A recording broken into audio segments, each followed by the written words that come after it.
హైడ్రా పేరుతో ప్రభుత్వంపై విమర్శలు చేస్తున్నారని డిప్యూటీ సీఎం భట్టి విక్రమార్క ఆరోపించారు. తమది ప్రజా ప్రభుత్వం అన్న బట్టి హైదరాబాద్ అంటేనే రాక్స్, లేక్స్, పార్క్స్ అని ప్రజలకి మేలు చేయాలన్నదే తమ ప్రభుత్వ లక్ష్యమని గుర్తు చేశారు.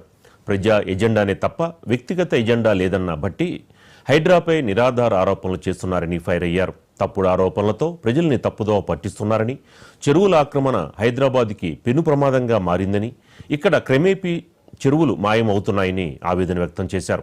హైదరాబాద్ నగరాన్ని భవిష్యత్తు తరానికి అందించాలని, నగరానికి మూసీని మణిహారంగా మార్చాలన్నదే కాంగ్రెస్ ప్రభుత్వ లక్ష్యమని తేల్చి చెప్పారు భట్టి.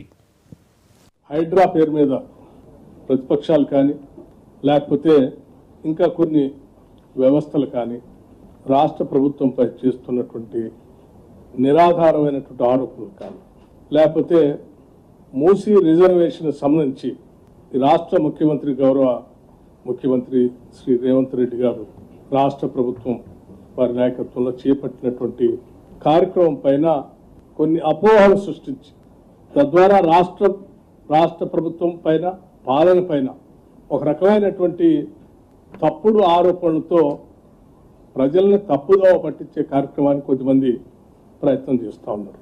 వాటికి సంబంధించిన సమాచారం మేము మొదటి నుంచి చెప్పుకుంటూ వస్తూ ఉన్నాం. It is a transparent government, people's government. మా ఆలోచన, ఈ ప్రభుత్వం యొక్క నిబద్ధత ఇవన్నీ కూడా ప్రజలకి ఏ రకంగా మేలు జరగాలి, రాష్ట్రం ఏ రకంగా బాగుపడాలనేటువంటి ఆలోచన తప్ప వ్యక్తిగతమైనటువంటి అజెండా లేకపోతే స్వార్థపూరితమైనటువంటి ఆలోచన ఈ రాష్ట్ర ప్రభుత్వానికి, ఇంద్రమ రాజ్యానికి లేనే లేదని చాలా స్పష్టంగా చెప్తారు.